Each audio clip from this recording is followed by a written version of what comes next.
ప్రియ క్రైస్తవ సహోదరి సహోదరులారా, మీ అందరికీ నా హృదయపూర్వక ధన్యవాదాలు, వందనాలు తెలియజేస్తూ సలోం అనగా మీకు సమాధానం కలుగునుగాక. షాలోం. ఈ రోజుల్లో ప్రతి ఒక్కరూ మేము క్రైస్తవులం అంటూనే ఉన్నారు, ఇంకా అంటూనే ఉన్నారు. మేము బోధకులం అని అంటూనే ఉన్నారు. కానీ నిజమైన క్రైస్తవం తెలుసుకోలేకపోతున్నారు, నిజమైన బోధ చెప్పలేకపోతున్నారు. ఎందుకు ఎందుకు ఇలా జరుగుతుంది? దేవుడు చెప్పినట్టు చేస్తే ఆయన మనకు అప్పగించిన ఒక బాధ్యతను మనం నెరవేర్తే ఎంత బాగుంటుంది. ఆయన సాక్షిగా నిలబడాలని అనేకులు శిష్యులను తయారు చేసుకొని మీరు అలా జీవించండి, ఇలా నేనే సత్యము జీవ మార్గం అని ఆ సత్యజీవ మార్గాన్ని మనకు చూపించాడు. మనం ఏం చేస్తున్నాం? సత్యజీవ మార్గంలో నడవలేకపోతున్నాం. మేము బోధకులమే, మేము వాక్యం చదువుకున్నాం, మేము క్రిస్టియన్స్ అని అనేకులనే ఎందరోనైనా నిజమైన బోధ చెప్పకుండా ఖచ్చితమైన వాక్యం చెప్పకుండా పక్కతో పెడుతూ లోకానుసారంగా వాక్యానుసారం కాకుండా లోకానుసారంగా ఎందరో జీవిస్తున్నారు. అది తెలిసిన విషయం అందరూ. మరి వాక్యానుసారంగా ఖచ్చితమైన వాక్యాన్ని చెప్పేవారు ఎందరో లేకపోయినప్పటికీ అక్కడొకరు ఇక్కడొకరు ఉన్నప్పటికీ వారిపై ఏదో బురద పోద్దాం, వారిని ఎదగకుండా కిందికి లాగుదామని ప్రయత్నాలు చేస్తున్నారు. అది మంచిదా? కాదు. దేవుడు చెప్పింది ఏమిటి? మనం చేతనైతే నువ్వు కూడా అలా చేయి, ఖచ్చితమైన వాక్యం బోధించు, ఖచ్చితమైన వాక్యం చేయి. మొన్న ఒకసారి మనం మాట్లాడుతాం. బ్రదర్ సతీష్ కుమార్ గారు మెరుగైన సేవ, సత్యమైన జీవ మార్గంలో నడిపించటకు ఖచ్చితమైన వాక్యం బైబిల్లో ఉన్నట్టుగా చెప్పు. అయ్యో అనేక సేవకుల ద్వారా కలవటం, సిఎస్ టీం ద్వారా, సంఘాల ద్వారా ప్రార్థనాపూర్వకంగా దేవుడిచ్చిన వాగ్దానాన్ని ఎత్తిపట్టుకొని ఖచ్చితమైన సేవ చేస్తుంటే అయ్యో వెలికేంటి నొప్పి. అలా చేయటం చేతగాక పైకి ఎదుగుదా వాళ్ళని లాగాలని చూస్తున్నారు. పైకి ఎదిగి వాళ్ళని లాగాలని చూసే బదులుగా మనం కూడా పైకి పోవాలని ఆలోచన వచ్చి మంచి మార్గంలో నడుచుకుంటే ఎంత బాగుంటుంది. సతీష్ గారు చేస్తుంది ఏమిటి? వాక్యానుసారం క్రీస్తు యేసు మనకు మార్గాన్ని చూపించిన విధంగా కానుకలు లక్షల కోట్లు సంపాదించుకున్నాను. లేదు, కానుక ఒక్క రూపాయి బిళ్ళ కూడా ముట్టుకోడు. అది సంఘ సేవకరకై అనేకులకి ఉపయోగపడటానికి, క్రీస్తు ప్రేమను చూపించడానికి ఎన్నో పలు రకాలుగా చేస్తున్నాడు. ఉదాహరణకు మెడిసిన్స్ తక్కువ రేట్లోనే ఎక్కడి నుంచి వచ్చింది? అవి వచ్చిన కానుకల్లో పేదవారికి ఈ యొక్క దేవుని పుట్టిన జన్మదినం సందర్భంగా అనేకులకి రగ్గులు కప్పుతున్నారు. ఎక్కడి నుంచి కానుకల ద్వారా అవన్నీ ఏమి వాడుకోరు. అలాగనే ఆదివారం భోజనాలు పెడుతున్నారు. ఎక్కడ ఇచ్చిన కానుకలను వారు ఇచ్చిన వాళ్ళు వారికే పంచి పెడుతున్నారు. మరి ఇంకా అనేక చెప్పుకుంటూ పోతే హాస్పిటల్ వారికి వైద్యాన్ని అందిస్తున్నారు. మెరుగైన వైద్యం తక్కువ ఫీజుతో మెరుగైన వైద్యం. అలాగనే బైబిల్ కాలేజీ వారికి కూడా రూమ్ ఫెసిలిటీ తక్కువ ఖర్చుతో అనేకులకి కలవరి శిల్వ సైనికులుగా తయారు చేద్దామని, అనేకులు మారుమూల గ్రామాలకు పంపిద్దామని, మంచి వ్యక్తులుగా తీర్చిదిద్ది సేవకులుగా వారిని పంపించి వాక్యం అందని చోటకి పంపించి వారికి మెరుగైన సేవ అందించాలని, దేవుని వాక్యం వినిపించాలని ప్రయాసపడుతున్నాడు. అనేక రాత్రింబవళ్ళు కష్టపడి నిద్రలు లేకుండా నిద్ర లేకుండా ప్రయాణాలు చేస్తున్నాడు, ప్రయాసపడుతున్నాడు, ప్రార్థిస్తున్నాడు. వాక్యాన్ని, సరైన ఖచ్చితమైన వాక్యాన్ని ఏ విధంగా బోధించాలో, వచ్చిన సంఘానికి ఏ విధంగా చెప్పాలో అర్థవంతమైన వాక్యాన్ని వినిపించి ఉపమాన రీతిగా మన దేవుడు ఉపమానం లేకుండా ఏ వాక్యం బోధించలేదు. అలాగనే అర్థవంతంగా చెప్తూ అనేకులని దేవుని రాజ్యానికి చేర్చాలని, చేర్చాలని ప్రయత్నం చేస్తుంటే ఆ ప్రయత్నం చేసే ప్రక్రియలో అడ్డుబండల్లా తయారైపోతున్నారు. ఎవరు? అన్యులు కాదు, మరెవరు? మనలో ఉన్న సేవకులే, క్రిస్టియన్సే. కేసులు పెట్టడం, కోర్టులకు పంపించడం, గలిబిలి చేస్తున్నారు. ఎందుకు? ఎవరి పని వాళ్ళు చేసుకుంటూ ఏమి అడ్డొస్తున్నాడు? ఎవరికి అడ్డొస్తున్నాడు? ఎవరు చంపు తింటున్నాడు? ఎవరిది తింటున్న రూపాయి బిళ్ళ? అన్నీ దేవునికి ఒకరోజు లెక్క చెప్పాల్సి వస్తుంది. ₹1 తింటే అదే ప్రక్రియలో అందరికీ, వారికి సేవ చేసే వారికి, వచ్చిన ప్రతి ఒక్కరికి సహాయం క్రీస్తు ప్రేమ క్రియల్లో చూపిస్తూ సేవను ముందుకు నడిపిస్తాడు. ప్రపంచం నలుమూలలకు వెళ్ళాలని టీవీ కార్యక్రమాలు ఎన్ని భాషల్లో, కానీ ఖచ్చితమైన వాక్యానుసారంగా ప్రార్థనాపూర్వకంగా దేవుడిచ్చిన వాగ్దానాన్ని పక్కన పెట్టి అనేకులు సేవకులపై బురద చల్లడం, కామెంట్లు చేయడం, ఎలా కిందకి లాగాలని చెప్పి నేలనున్న వాడు పైకి పోయిన వాడు కిందకి లాగాలని ప్రయత్నిస్తే ఆడే కింద పడిపోతాడు. పైకి వెళ్ళిపోయాడు, పైనే ఉంటాడు, బురదలో పడేది వాడే. ఎవరు తోకున్న గోతిలో వాడే పడతారని సామెతే ఉన్నది. ఒకరిని చెరపొద్దు, చెరపక రా చెడేవు. చేతనైతే నువ్వు కూడా ప్రయత్నించు, మంచి చేద్దాం, పెంపొందిద్దాం, మనం కూడా అలా చేద్దామని. లేదంటే ఊరుకనే ఉంది. అదే నీ పని వేస్ట్ అయిపోద్ది. ఇన్ని అన్నప్పటికీ పట్టించుకోకుండా దేవుని వైపే చూస్తూ సేవను ముందుకు సాగిస్తూ ఈ యొక్క కేసును కొట్టేయబడండి సహాయం, ప్రార్థనా సహాయం అడుగుతూ ఎంతో భారంగా సేవ చేస్తున్నాడు. బాధ్యత కలిగి సేవ చేయాలి. భారంతో, బాధ్యత లేని వాళ్ళగా పరిచర్యలను పరిశుద్ధత కలిగి చేయాలి. ప్రార్థనలు పట్టుదల కలిగి చేయాలి. విసుగక ప్రార్థన చేయాలి. జవాబు వచ్చేంత వరకు. అప్పుడే మనకి దేవుడు జవాబు ఇస్తారు. కన్నీటి ప్రార్థన, హృదయాన్ని శుద్ధి చేసుకోవాలి. హృదయ శుద్ధి కలవారు ధన్యులు, దేవుని చూసేదారు అన్నారు. సమాధాన పరచువారు ధన్యులు, దేవుని కుమారుని పెంచబడి. నీతి కొరకు ఆకలి దప్పులు గలవారు ధన్యులు, పరలోక రాజ్యం వారు. ఇలా చెప్పుకుంటూ పోతే అనేక ఆజ్ఞలు మనకు తెలిసింది. బైబిల్ చదువుతున్నాం, అన్నీ చేస్తున్నాం. అయ్యో ఇలా నడుచుకుంటే ఎంత బాగుంటుంది. వ్యతిరేకంగా అలా నడవకుండా దేవుడు చెప్పిన వాక్యానికి వ్యతిరేకంగా, విరుద్ధంగా చేసి ఎక్కడ ఉంటారు? నరకానికి ఈడ్చుకుపోతారు.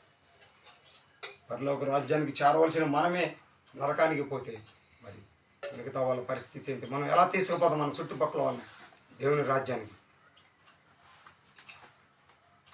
ఇది నేను ఎవరిని నిందించటానికో, ఎవరిని గాయపరచడానికో కాదు. మనం ఏం చేస్తున్నామో మనం ఒకసారి తెలుసుకొని, చేతనైతే నీవు కూడా నిజమైన ఖచ్చితమైన వాక్యానుసారంగా జీవించి అనేకుల్ని ఆత్మలో సంపాదించాలి, కానీ ఆస్తులు సంపాదించుకోవడం కాదు. మన ఈ లోకంలో ఏది మన వెంట రాదు. లోక భోగ భాగ్యాలు మనకొద్దు, దేవుని వైపు చూద్దాం. లోకాశలు, జీవడమ్మను, శరీరీచ్ఛల మనలో ఉండటానికి వీల్లేదు. దేవుడు ఆశించినట్లుగా జీవిద్దాం, దేవుని సంతోషపడి. ఇప్పటి వరకు దేవుని బాధ పెట్టింది చాలు. దేవుని మనుషులు చౌకని బాధ పెట్టినా దేవుని బాధ పెట్టినట్టే. అలాంటి సౌలుని ఏమన్నాడు? సౌలా నన్ను ఎందుకు హింసిస్తున్నావు అన్నాడు. ఎవరు? దావీదుని బాధ పెట్టాడు. దావీదు నా హృదయానుసారుడు, నేనేం చేయాలి? సౌలు అడిగాడు. అయ్యో సౌలులా మారితే ఎంత బాగుంటుంది. నేను ఇంకా హింసించింది చాలు అనేకులని, ఇంకా వద్దు. సోదరి దేవుని మార్గంలో నడుచుకో. దేవుడు చూపించిన మార్గం ఒకటి ఉంది మనకి. నిన్ను వల్ల నీ ఇరుగు పొరుగు అని ప్రేమించమని ఉన్నది. ఎక్కడ మన ప్రేమ ఎక్కడ చూపిస్తాము? మేము క్రైస్తులు అన్నాం. క్రీస్తు ప్రేమ ఎక్కడ మనం చూపిస్తాం? క్రీస్తుని అనుసరించి నడిచిన వారే క్రీస్తు ప్రేమను చూపించగలుగుతాం. మీరే ఎవరు క్రీస్తు ప్రేమలో చూపించేది ఎవరు? క్రీస్తు మార్గంలో నడిచేది ఎవరు? దేవుడు చెప్పిన మాట వినేవాళ్ళు. కానీ ఎవరు వింటున్నారు? బోధకులు అందరూ మేము బోధకులు, మేము చేస్తున్నాం, మేము మరి అని ఒకరినొకరు. అయ్యో, మనకంటే మన క్రైస్తవుల కంటే అన్యులే నయం. ఎందుకంటే వాళ్ళు పక్కన షాప్ పెట్టుకున్నారు. బంగారు షాప్ కానీ, కూరగాయల షాప్ కానీ, ఏ షాపులు పెడతావు షాపులు వగేరా కిరాణా షాపులు, ఇవన్నీ పక్కన. నువ్వెందుకు ఎక్కడ పెట్టావని ఎవరు అంటలేదు. అందరూ కూడా వాళ్ళకి ఐక్యత ఉంది, సైక్యత మాత్రం మనకి లేదు. క్రైస్తవులు మన దేవుడు సమాధాన పరిచేవాడు. ఐక్యత కోరుకున్నాం. ఐక్యత కలిగి అన్నదమ్ములు ఐక్యత కలిగి జీవించుట మనోహరం మేలన్న. మనందరం ఒక అన్నదమ్ములు వాళ్ళే జీవించాలి. కానీ బద్ధ శత్రువులు తయారవుతున్నారు. చేతనైతే సహాయం చేయి. నీ వంతుగా ఒక 10 రూపాయలు దేవుడు దీవించి ఆస్తుంది. కానీ వాడికి వచ్చే 10 రూపాయలు ఎలా వస్తాయని ఆలోచించద్దు. దేవుని కొరకు జీవిద్దాం. దేవుని సేవ కొరకై మనం ఖర్చు పెడదాం. దేవుని రాజ్య వ్యాప్తిలో పాలు పంచుకున్నాం. దేవుని రాజ్యాన్ని స్థాపిద్దాం. ఇంకా బ్రదర్ సతీష్ గారు జైపాల్ గారు కూడా ఉన్నారు. అనేకులు ఉన్నారు కొందరు. కానీ మంచిగా ఎవరైతే వెళుతున్నారో వాళ్ళని కిందకి లాగాలని చూస్తున్నారు. వీళ్ళు ఎవరున్నారు? దేవుడు ఉన్నాడా? లేదు. క్రీస్తు విరోధి ఉన్నాడు. లోక సంబంధి అయిన సాతాని దుష్టత్వంతో నిన్ను ఉంది. ఎటు చూసినా పాపమే, ఎటు చూసినా వేదనే, పాపపు పుడి. లోకంలో మనం ఉండాలే కానీ లోకం మనలో ఉంటుంది. లోకాశలు మనలో ఉంటుంది. గబ్బు పనులు చేపిస్తుంది. సరి చేసుకో జాగ్రత్తగా. సహోదరుడా, బ్రదర్స్ అండ్ సిస్టర్స్, నా మనవి నేను చెప్తున్నది ఆలోచించాలి. నేనే గొప్ప కోసం కాదు, ఇలా మిమ్మల్ని విమర్శించడానికి అసలే కాదు. మనమందరం కలిసి దేవుని మార్గంలో జీవించాలంటే, దేవుని మార్గంలో నడవాలంటే నీతి మార్గం, ఆయన నీతిని రాజ్యాన్ని ఎదురు చూడాలి. నీతి కొరకు అక్కడ ఆయన నీతి ఇక్కడ మనలో ఉండాలి. మన హృదయలో ఉండాలి. నీతి న్యాయం జీవించాలని మన హృదయలో పెట్టుకోవాలి. ఎక్కడి నుంచో కొనగలుగుతామా నీతిని, యథార్థతని? ఎవరు నమ్ముతారో? మార్కెట్లో ఎవరు అమ్మరు. దేవుడు మనకు అన్ని బైబిల్లో పెట్టాడు ఏ విధంగా జీవించాలి. ఆయన సకల సంపద సమృద్ధి కానీ మన కొరకు ముందే అన్నీ దాచిపెట్టాడు. భూమిలో ఖనిజ సంపద, ముడి సంపద, అన్నీ, పెట్రోల్, డీజిల్, బంగారం, వెండి, ఇత్తడి, ఇనుము, అన్నీ, గాలి, నీరు, మనకు అవసరం లేదు. మన చుట్టుపక్కల ఆహారం అన్నీ కొదవ లేకుండా మనం తయారు చేయకముందే పెట్టాడు. కానీ దాన్ని తీసుకుని ఇది నాది, అది నాదని దాన్ని ముద్దని తీసి కరగబెట్టి వెండి, బంగారం అన్నీ చేస్తాయి. ఇది ఎక్కడి నుంచి వచ్చింది? దేవుడు ఇచ్చింది. ఆ భూమి నాది, ఇది నాది, అది నాది. దేవుడు ఈ సృష్టి నిరాకరంగా ఉన్నప్పుడు ఏమున్నది? ఇక్కడ ఏమీ లేదు. దేవుడు ఇకపోతే భూమి లేదు. మనల్ని సృష్టించకపోతే మానవుల్ని దేవుడు, ఈ సృష్టి లేదు. మానవ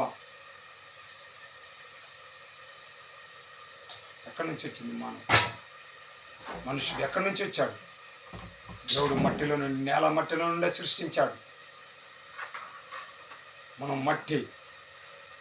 అందుకే ఒక వంతు మట్టి ఉన్నది మన చుట్టుపక్కల. నీరు ఎక్కువగా, మనకు నీరు కావాలి. ఈ మట్టికి నీరు ఎక్కువ కావాలి మనం మట్టి వల్ల. కానీ మనం ఏం చేస్తాం? ఈ మట్టికి నీరు ఎక్కువ ఉపయోగించకుండా ఎక్కువగా తింటున్నాం. 3 వంతుల నీరు, 1 వంతు మట్టి.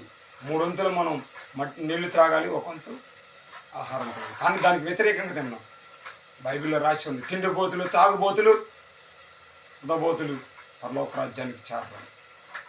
మనం ఎంతగా తినాలో అనుకునే తినాలి. ఎక్కువ తింటే కడుపులు నొప్పి లేసేసింది.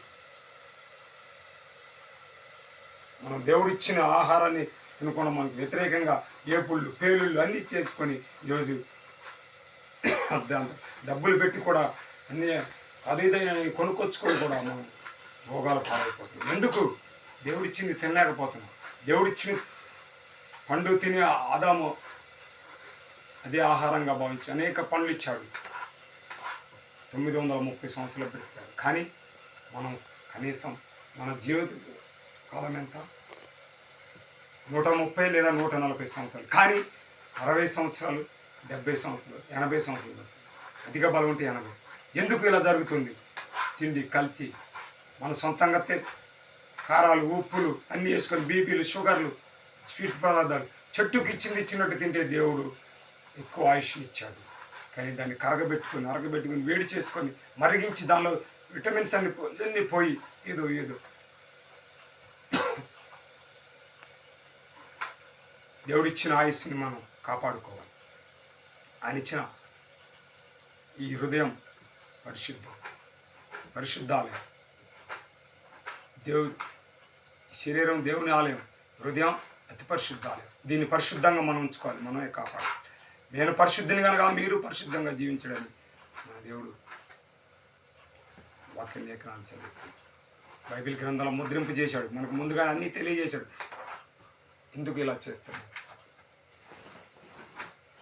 మంచి కొరకు పోరాడ. దేవుడు మంచిని పెంపొందించుకున్నాం మనలో, చెడుని విసర్జించాం. లోకాశలు మనలో వద్దు. నిజమైన క్రైస్తవానంగా చూపిద్దాం, నిజమైన బోధకులా తీర్చిదిద్దామని నేను దేవుని ప్రాధేయపడుతుంది. ప్రతినిత్యము మోకాల్లోంచి దేవునికి ప్రార్థిస్తాను. ఎందుకు ఇలా జరుగుతుంది? నిన్ను నమ్ముకున్న వారే పొమ్ము చేస్తున్నారు. అలాంటి ఇసుకలేదు నీ శిష్యులుగా ఏర్పరచుకున్నప్పుడు ఎండి నాణ్యాలకు అమ్ముకున్నాడు ప్రభు. డబ్బు కోసం గబ్బు పని చేశాడు. తనను తానే ఉరి తీసుకున్నాడు. శిక్ష ఏదైనా నేరం చేసే అది కూడా రద్దు చేశాడు. కానీ సొంతంగానే ఉరి పోసుకొని చచ్చిపోయాడు, ఆత్మహత్య చేసుకున్నాడు. అయ్యో ఏం సాధించాడు? నిన్ను నమ్ముకోవాలి కానీ నమ్ముకోవద్దు. అనేకులు అమ్ముకుంటున్నారు డబ్బు కోసం. నిన్ను నమ్ముకునే భాగ్యం దయచేయండి ప్రతి ఒక్కరికి. తెలియజేయమని. యాకోబు అమ్ముకున్నాడు, యోసేపు నమ్ముకున్నాడు. ఇలా చెప్పుకుంటూ పోతే బైబిల్లోని మనకు అనేకులు ఉన్నారు. నా ఒక్క మాటైనా మీ హృదయాల్లో తట్టి, ఇది నా మాటలు కాదు, దేవుడు పలికించిన మాటలు నా ద్వారా ఆలకిస్తారని ప్రతి ఒక్కరికి మనవి చేసుకుంటూ దేవుని రాజ్యాన్ని స్థాపిద్దాం. దేవుని కొరకై సేవ చేద్దాం. నిజమైన సేవ, ఖచ్చితమైన సేవ, యథార్థమైన సేవ చేద్దాం కోరుకుంటూ ప్రతి ఒక్కరికి నా షలోం, మీకు సమాధానం కలుగునుగాక.